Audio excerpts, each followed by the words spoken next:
রোববার 1 মার্চ ভোরে ইরান সরকার আনুষ্ঠানিকভাবে দেশটির সর্বোচ্চ ধর্মীয় নেতা আয়াতুল্লাহ আলী খামেনির মৃত্যুর খবর নিশ্চিত করে। বিশ্লেষকদের মতে খামেনির হত্যাকাণ্ড ইরানে একটি যুগের পরিসমাপ্তি ঘটেছে, যা ইসলামী প্রজাতন্ত্রের প্রায় 47 বছরের রাজনৈতিক ধারাবাহিকতাকে গভীরভাবে নাড়া দিতে পারে।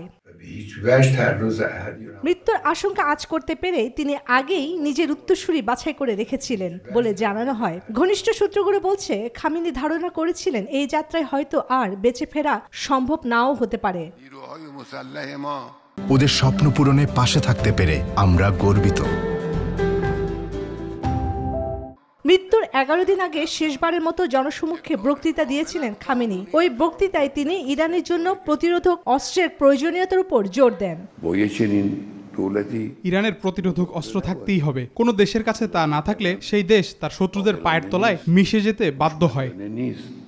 বক্তৃতায় তিনি আরো বলেন, আমেরিকানরা কোনো কারণ ছাড়াই ইরানের বিষয়ে নাক গলাচ্ছে। সেদিন যুক্তরাষ্ট্রকে করা হুঁশিয়ারি দিয়ে তিনি বলেন, বিশ্বের সবচেয়ে শক্তিশালী সেনাবাহিনীও কখনো কখনো হোঁচট খেতে পারে, যার পর আর উঠে দাঁড়ানো সম্ভব হয় না। চন্দ্রানী চন্দ্রা, নিউজ 24।